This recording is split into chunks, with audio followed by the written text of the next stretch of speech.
जय हिंद एवरीवन। आज हम अपना प्रोनाउन चैप्टर देखेंगे। इससे पहले वाली वीडियो में हम अपना नाउन चैप्टर देख चुके हैं। Let's start our pronoun chapter. सबसे पहली बात, व्हाट इज़ प्रोनाउन। प्रोनाउन होता क्या है आपका?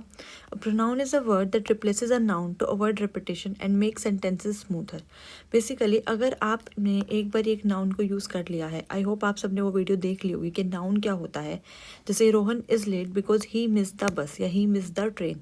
रोहन लेट हुआ क्योंकि उसने ट्रेन या बस को मिस कर दिया। बार बार हम रोहन को यूज़ नहीं करेंगे जो कि आपका एक नाउन है। रोहन की जगह हमने ही यूज़ किया, तो जो ये ही है जो हमने उसके प्लेस पे यूज़ किया है ताकि हमारा सेंटेंस स्मूथली हम राइट कर सके, दैट इज़ प्रोनाउन। ठीक है, इसमें आगे हम देखते हैं फर्दर एंटीसीडेंट आपके कैसे। जैसे रोहन जो है प्रोनाउन को रिप्लेस किया गया, तो वो एग्जाम्पल एंटीसीडेंट का, ये नेम का एग्जाम्पल जो है आपका। ठीक है, फर्दर हम टाइप्स देखते हैं वन बाय वन। यहाँ मैंने साइड में एडिशनल इन्फॉर्मेशन लिखी है, कुछ बेसिक्स आपके PYQ से, कि सब आपका जो सेंटेंस फ्रेम होता है वो ऐसे होता है: subjective case, then verb, then objective case. अगर आपका जो प्रोनाउन है वो सब्जेक्टिव केस का है, तो ऑब्जेक्टिव केस में भी आपका मतलब प्रोनाउन ही यूज़ होगा।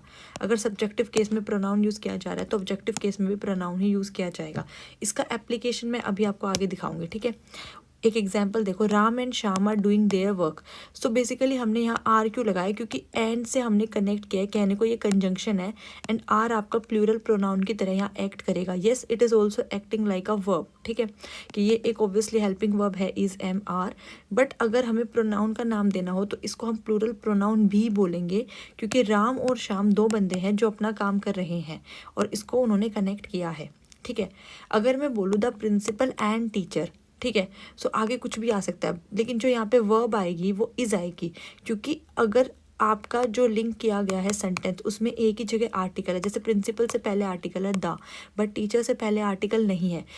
ऐसे सेंटेंस को बोला जाता है सिंगुलर प्रोनाउन वाले सेंटेंस। ठीक है, इसमें आएगा the principal and teacher is doing their work. इसका मतलब है जो प्रिंसिपल है वही टीचर है, मतलब एक ये बंदा है, यही प्रिंसिपल भी है और यही टीचर भी है, ये दोनों के काम कर रहा है।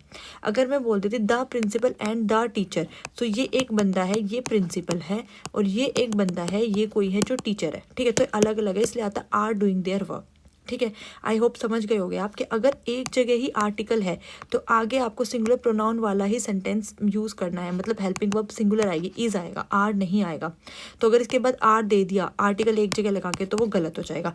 और CDS में ये बहुत इंपॉर्टेंट PYQ है जो जानबूझ के UPSC पूछता है आपसे बार बार। ठीक है, ओके, अब हम आते हैं पर्सनल प्रोनाउन पे। ये क्या होता है? देखो, मैंने ये टेबल अलग से हैंड रिटन फॉर्म में आगे बना रखी है, तो मैं आपको वहाँ से बता देती हूँ। सेम मैंने इसका एक तरीके से स्लाइड में भी लगा दिया। ठीक है, देखो ये रही आपकी टेबल। थोड़ा शॉर्ट कर देते हैं क्योंकि मैंने ज़्यादा इसमें आपको चीज़ें